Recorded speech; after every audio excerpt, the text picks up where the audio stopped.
नमस्कार साथियों, आपका बहुत बहुत स्वागत।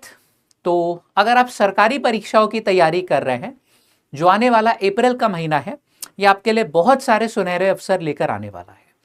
क्योंकि मात्र अप्रैल के महीने में हमको 30,000 से अधिक वैकेंसीज जो है वो देखने को मिलने वाली है। तो अगर आप चैनल पर नए हैं, पहली बार हमारे संग जुड़ रहे हैं, इसको जरूर से सब्सक्राइब कर लीजिएगा। क्योंकि ऐसे नोटिफिकेशंस के साथ साथ आपकी हम जो संपूर्ण एग्जाम की तैयारी है वो भी यूट्यूब के ऊपर करवाते हैं। ठीक है, तो कौन कौन सी हमारी टॉप 5 भर्तियां हैं, चलिए इस पे नजर डालते हैं। सबसे पहले एसएससी सीजीएल 2026। एसएससी का मोस्ट पॉपुलर जो एग्जाम है, जिसमें सबसे ज्यादा वैकेंसीज हर साल देखने को मिलती है, वो आपका एसएससी सीजीएल है। ठीक है, इस बार जो आपकी एक्सपेक्टेड वैकेंसीज हैं, है ना, हमको 15,000 से अधिक भर्तियां जो है देखने को मिलेंगी। है ना, इसमें ऐसी भर्तियां आती हैं, 17,000 आई थी। ठीक है, एक बार तो 35,000 के करीब जो है आई थी, लेकिन जो जनरल है वो आपकी 15 से 20,000 के बीच में जो है ये रेंज रहती है वैकेंसीज की। इस बार जो एक्सपेक्टेड है कि 15,000 से अधिक वैकेंसीज देखने को मिलेंगी, आपकी 17,000 उससे अधिक भी जा सकती हैं। ठीक है, नोटिफिकेशन आपका अप्रैल में ही जो है वो एक्सपेक्टेड है, क्योंकि कैलेंडर ऑलरेडी आउट हो चुका है। कैलेंडर के हिसाब से यहाँ पर चीजें चलती है और एग्जाम भी उसी हिसाब से होते हैं।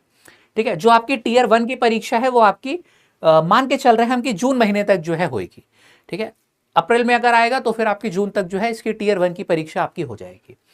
क्या इसका परीक्षा का पैटर्न रहता है, कैसे आप सिलेक्शन ले सकते हो, क्या सैलरी है जो कि आपके लिए एक सबसे बड़ा मोटिवेशन है, ये सारी चीजें बताते हैं। ठीक है, हर भर्ती की हम जो है एलिजिबिलिटी, क्वालिफिकेशन, ये भी आपको बताते चलेंगे।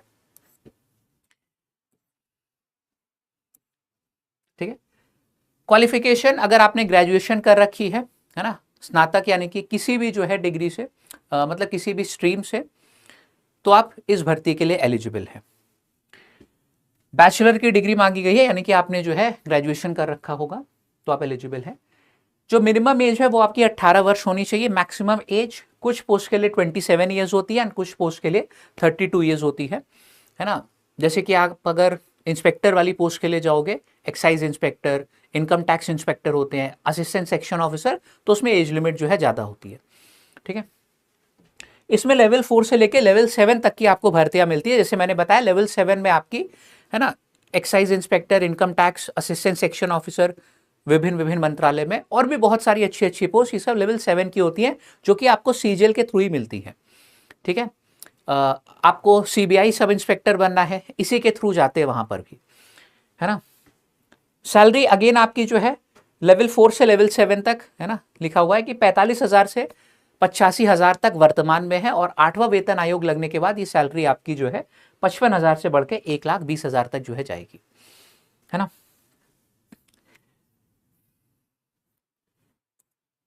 इसमें अगर हम बात करें टीयर 1 की, तो आपको 4 जो है विषय पढ़ने होते हैं। Reasoning, general awareness, quantitative aptitude यानी कि आपकी गणित हो गई, मैथ्स, और आपकी यहां पर इंग्लिश। 1 घंटे की आपकी परीक्षा होती है ना, कोई सेक्शनल टाइमर नहीं होता। टोटल आपकी जो है 1 घंटे की परीक्षा होती है, जिसमें आपको ये चारों सेक्शन करने होते हैं, है ना। कुल 100 सवाल होते हैं, 25 सवाल आपके जो है हर सेक्शन से आते हैं, है ना। 25 आपके रीजनिंग से, जनरल अवेयरनेस से, 25 गणित से और 25 इंग्लिश से। हर प्रश्न आपका जो है 2 मार्क्स का होता है यहाँ पर, और नेगेटिव मार्किंग भी होती है ना। +2 और उसका 1/4 जो है करोगे, यानी कि 0.5 की नेगेटिव मार्किंग यहां पर जो है ये भी होती है, तो इसको ध्यान रखिएगा, है ना। कुल 100 क्वेश्चन हो गए और 200 मार्क्स की आप लोगों की जो है ये परीक्षा बनती है। नेगेटिव मार्किंग 0.5 मार्क्स नीचे आपका लिखा हुआ है। ठीक है, फिर हम बात करें इसमें टीयर 2 की, तो टीयर 2, अच्छा एक और चीज की, जो आपका टीयर 1 था वो मात्र क्वालिफाइंग इन नेचर होता है ना। जो मेन मेरिट लिस्ट बनती है वो टीयर 2 के आधार पर आपकी बनती है ना। और मजे की बात है कि चारों वही सब्जेक्ट आपको पढ़ने होते हैं, सिलेबस भी आपका 90% सेम रहता है। ठीक है, सेक्शन 1 में मैथ्स और रीजनिंग है, 30 सवाल होते हैं। मार्किंग पैटर्न इस बार चेंज हो जाता है, मार्किंग पैटर्न आपका +3 और -1 का हो जाता है। सही उत्तर करने पे +3 और गलत करने पे -1 नंबर आपका जो है वो काट लिया जाएगा। ठीक है, 1 घंटे का आपका सेक्शन होता है। जैसे ये वाला सेक्शन फिनिश हुआ, तुरंत आपका सेक्शन 2 शुरू हो जाएगा, है ना, जिसमें इंग्लिश और जनरल अवेयरनेस होती है। 45 सवाल इसके, 25 सवाल होते हैं आपके जनरल अवेयरनेस के, है ना। इंग्लिश का सबसे ज्यादा वेटेज है, वेटेज भी आप देख सकते हैं यहाँ पे लिखा हुआ है। हर प्रश्न 3 नंबर का है आपका यहाँ पे, ठीक है, इसके लिए भी आपको 1 घंटा मिलता है। जैसे ही सेक्शन 2 समाप्त होगा तुरंत आपका जो है अगला सेक्शन कंप्यूटर का शुरू हो जाएगा। ठीक है, मेन यहीं से मेरिट लिस्ट बनेगी। इन सबको जोड़ दोगे तो आपका 300 जो है 90 बनेगा, यहीं से मेरिट लिस्ट बनती है। ये इधर 180 हो गया और इधर 210, 390 की मेरिट लिस्ट बनती है। कंप्यूटर जो है इसके 20 प्रश्न आते हैं, 60 मार्क्स के, ये क्वालिफाइंग है। ठीक है, 15 मिनट का आपको समय होता है, फिर आपको जो है थोड़ा सा समय दिया जाएगा 1 घंटे 1.5 घंटे का। उसके बाद आपका जो है टाइपिंग टेस्ट होता है उसी सेम डे, है ना। और इसी से आप जो है 1 दिन में आप सरकारी अफसर बन सकते हो टियर 2 के एग्जाम से, है ना। ये भी टाइपिंग भी जो होता है टेस्ट क्वालिफाइंग इन नेचर होता है, 15 मिनट का। अंग्रेजी टाइपिंग यहाँ पे चाहिए होती है, 2000 की स्ट्रोक्स 15 मिनट में करने होते हैं, जो कि ईजी है ना। अगर आपकी आदत है तो आप कर सकते हो, फिर बहुत यहाँ पे कठिन टाइपिंग नहीं है। ठीक है, ये 15 मिनट की टाइपिंग है, ये सेशन आपका बन गया। ठीक है, फिर अगली जो हमारी भर्ती आती है वो है एसएससी की ही सिलेक्शन पोस्ट। इस बार हमारी फेज 14 की जो है भर्ती आएगी। ठीक है, ये फेज जैसे 11, 12, पिछले साल 13 आई थी, इस बार 14 की भर्ती आएगी, और कुछ नहीं है, 14 से परेशान मत होना। ठीक है, इसमें वैकेंसीज आपकी आती हैं 3,500, और इसमें 10वीं वाले, 12वीं वाले और जो ग्रेजुएशन है तीनों के पास मौका रहता है। ठीक है, अप्रैल में ही इसका जो है एक्सपेक्टेड नोटिफिकेशन है, और परीक्षा आपकी जो है जुलाई तक इसकी होगी। सीजल के बाद हम उम्मीद करते हैं कि जो है ये वाली होगी। चल, हमने बताया कि इसमें 10th लेवल का भी पेपर होता है अलग से, 12th का भी पेपर अलग से होता है, ग्रेजुएशन का भी पेपर वो अलग से होता है ना। तो मान लीजिए अगर कोई ग्रेजुएशन कर रखा है छात्र, वो तो तीनों के लिए एलिजिबल होगा, है ना। तो वो तीनों जो है एग्जाम दे सकता है। 12वीं वाला जो है वो अपना भी दे सकता है, 10वीं के लिए भी एलिजिबल है वो भी दे सकता है। 10वीं वाला जो है वो केवल 10वीं वाला दे पाएगा, है ना, जो एग्जाम होता है।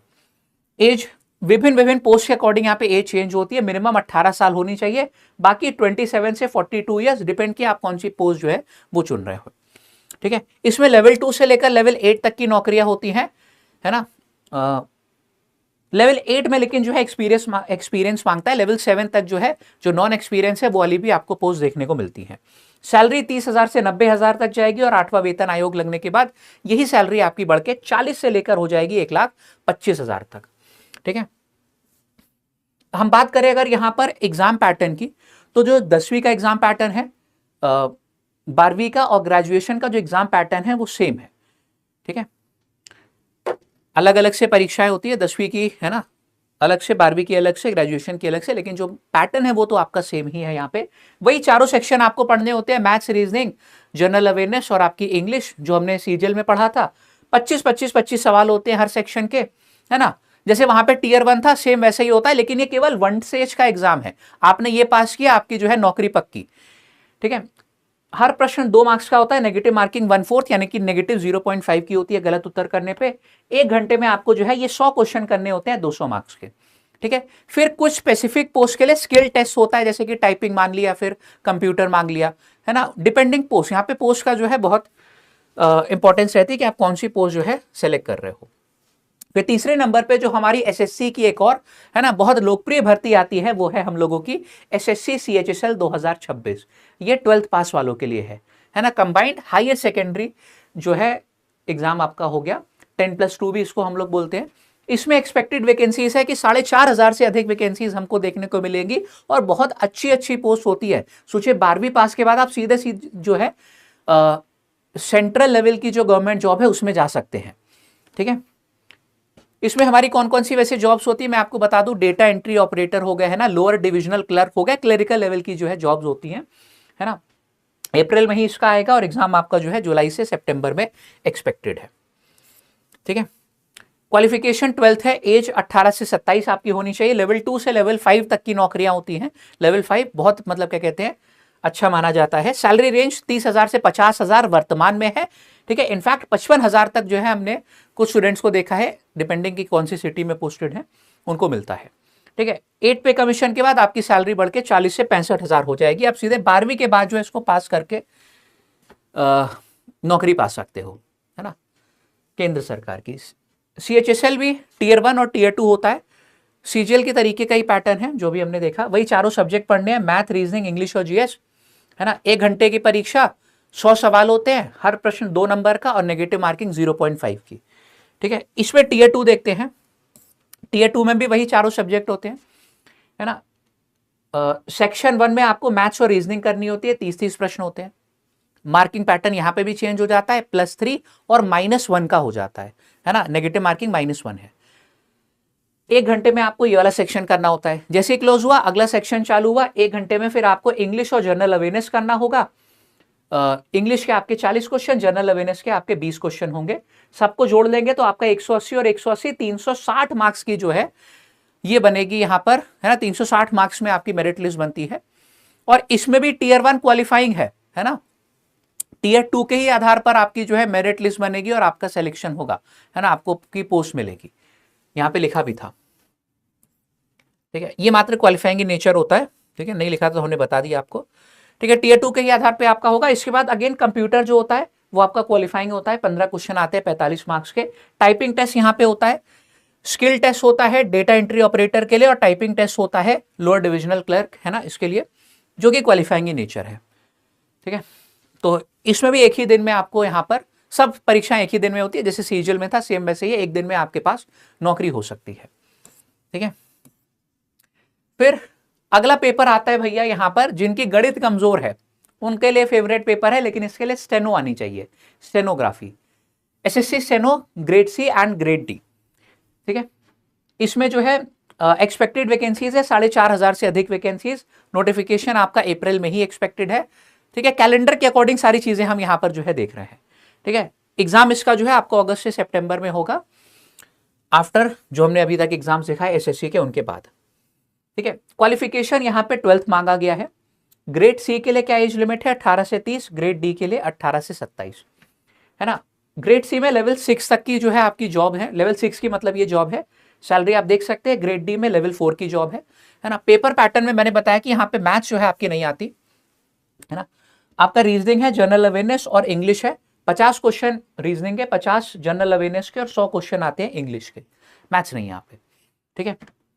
हर क्वेश्चन यहाँ पे 1 मार्क्स का होता है, तो टोटल आपके जो है 100 यहाँ पे क्वेश्चन हो गए हैं। 1 सेकेंड, ठीक है, 100, हाँ 100 क्वेश्चन हो गए आपके यहाँ पर, 50 200 सॉरी 200 क्वेश्चन हो गए ना यहाँ पे। हाँ टोटल आपके 200 क्वेश्चन हो गए 200 मार्क्स के, और समय आपको 2 घंटा मिलता है, यहाँ पे 200 होगा, ठीक है। चलो इसमें लेकिन आपका जो है स्किल टेस्ट होता है, जैसे कि मैंने बताया स्टेनोग्राफी जिनको आती है केवल वही लोग ये वाला एग्जाम दीजिएगा, है ना, इसमें अप्लाई कीजिएगा।